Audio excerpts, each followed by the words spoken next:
Hello everyone. Today in this video, we're going to explore the power of presentation. How much time should we spend on it and how much effort should we put? There are three main steps to prepare a presentation: the before, the during, and the after. Let's start with the before. Make sure to select an interesting, but not a very busy template. There are many templates to choose from, either through Microsoft Office, where they offer free templates, Google Slides, or also Slides Carnival, which I usually use since they're also free. So how do you choose one? Should we choose a color one? Who is your audience? Decide and select the best slides that you can present to them. It could be either on a similar topic or something that represents you or your team. As you can see in the different slides you can download, there are pre-made templates showing graphics, templates, tables, and icons. So your options are so many that probably you're going to have a difficulty deciding which one to choose. So when you start, make sure that you know where the master slide is. A master slide can help you to have a consistency on the various things like fonts, locations, colors, and backgrounds. But make sure to limit the use of words per slide. From now on, you will see that I'll be using many things that you should be avoiding. So you do not need to write in the slide about everything you want to say and read the text while going through the slides. People actually know and hear you. They are here to listen to you presenting and not reading at your slides that you are reading from. Then you should limit your punctuation and avoid putting words in all capital letters. Empty spaces on the slides will enhance readability.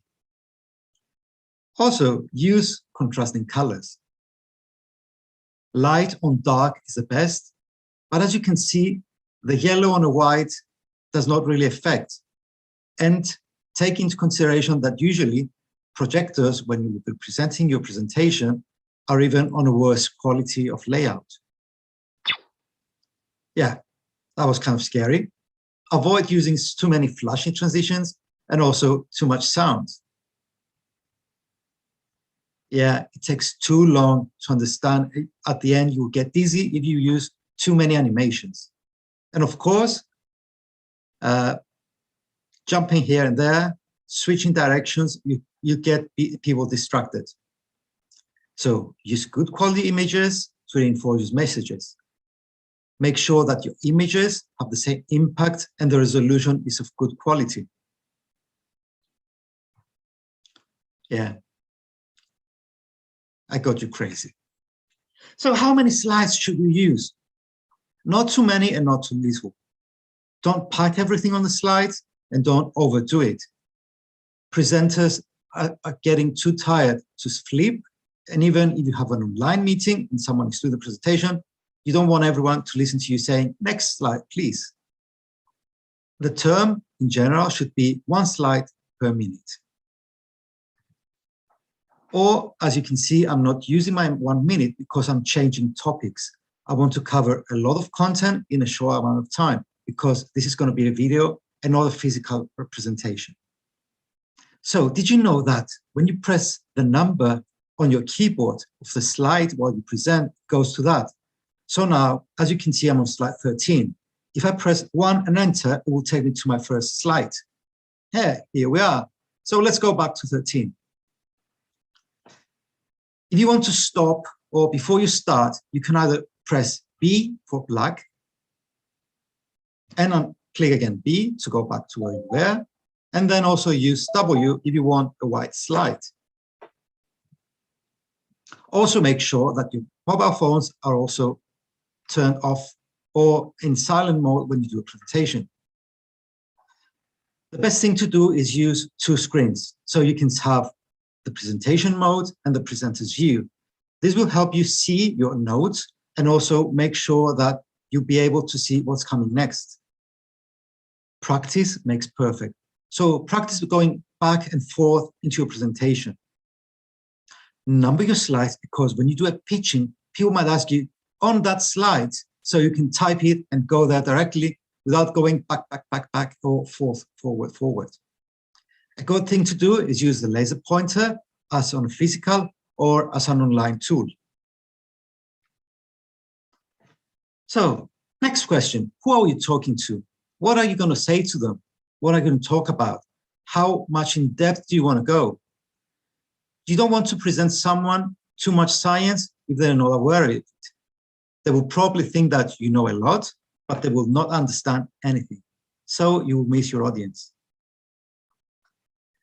When you do your presentation, do not turn your back to the audience and talk to your slides. Many presenters face their presentation during the screen because that's the only way to do it. You can have a glance behind you, but do not look only at your slides.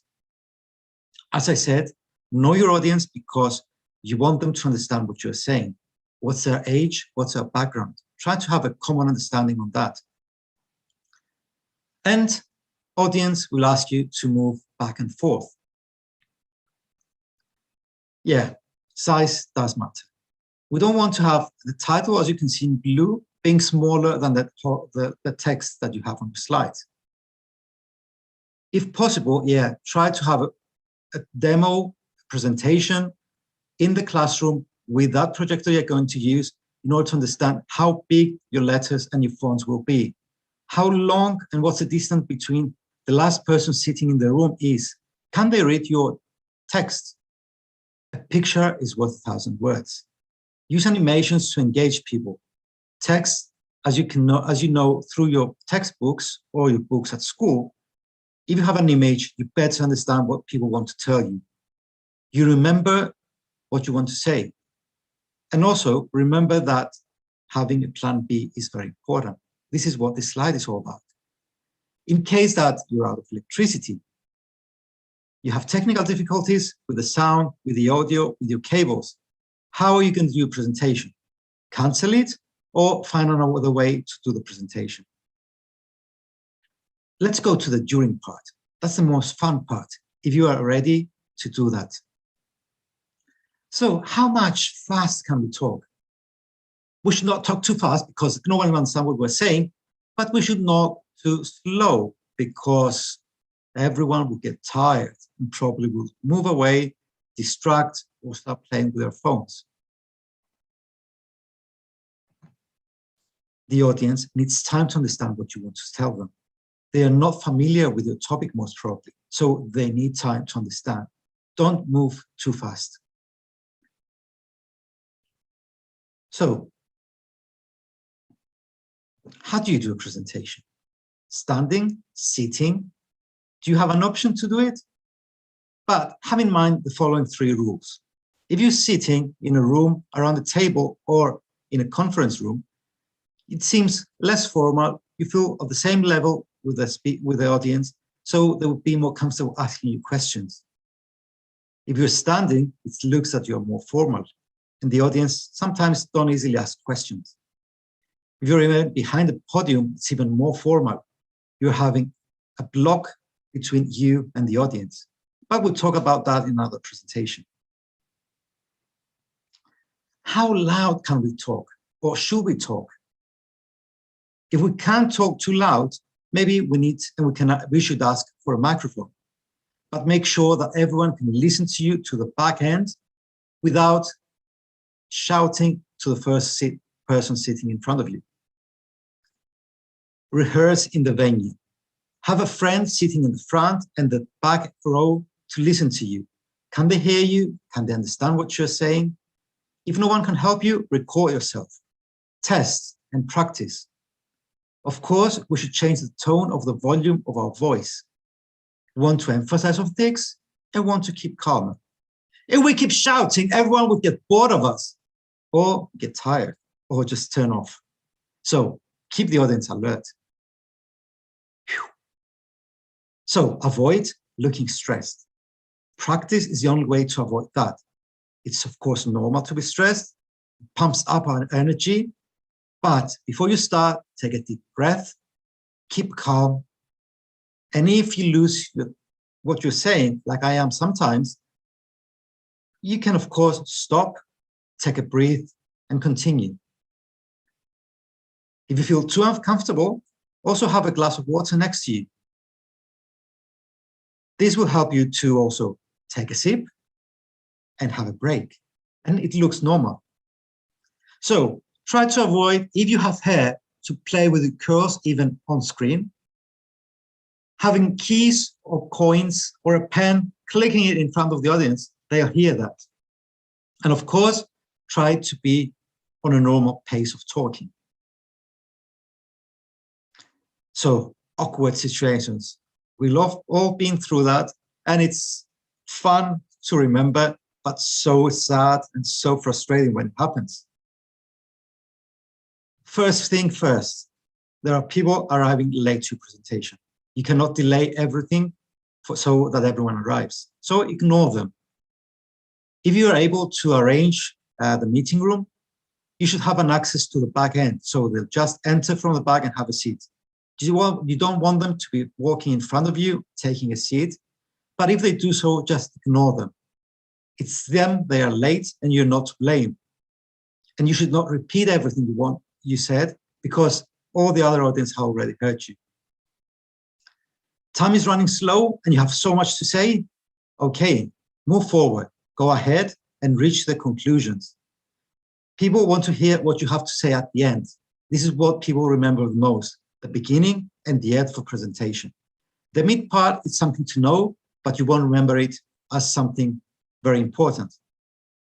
So if you have questions, or you're taking too many questions, or your memory is not really helping you due to the stress, have a notepad.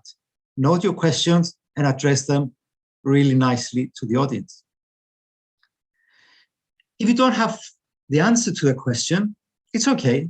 You can say, this is a very interesting question that I haven't looked into. Or you can say that, thank you for a question, I will look into that and come back to you. Or you can say anything that feels right, but don't lie. You should be comfortable and also confident to show that you are the one knowing the topic and you have searched on it and you know what you are talking about. So, presentation has ended, and do we have an after? Yeah, what could they possibly ask you? To do that, record your presentation and watch it. What questions come to your mind? Have your friends and family sit there and listen to you. Yeah, it's just 10-15 minutes from their time. But ask them to be honest, ask you questions, ask you difficult questions to make you more confident in what you want to say. This will elevate your presentation, because practicing and knowing what your audience would like you to listen, it will change what you were planning to present, but it will elevate and make your presentation even better. For extra resources, of course, you can have a business plan, a marketing plan, a project proposal, or a lesson. And here there are the templates I was mentioning before in the beginning. You can have a pre-made timeline to say what your plan about your startup will be. The roadmap, what milestones will you put in order to accomplish your goal? Have a Gantt chart. Which task is taking place when? Have a SWOT analysis, a short analysis that shows your strengths, your weaknesses, your opportunities, and the threats that your proposal will have. So this shows that you have thought of everything. And of course, you all know this, the business model canvas. It's the new thing that's happening now to start up something new. Of course, there are many images and frames that you can use, but make sure that you do not distort the image. It looks bad. Of course, icons for free that you can use, and many things that you can change. So, of course, use emoji, and not too many, but yeah, it will bring your presentation to a nicer mode. That's all from me. And if you have any questions, you can reach out or write in the comments below, and we'll get back to you. Thank you.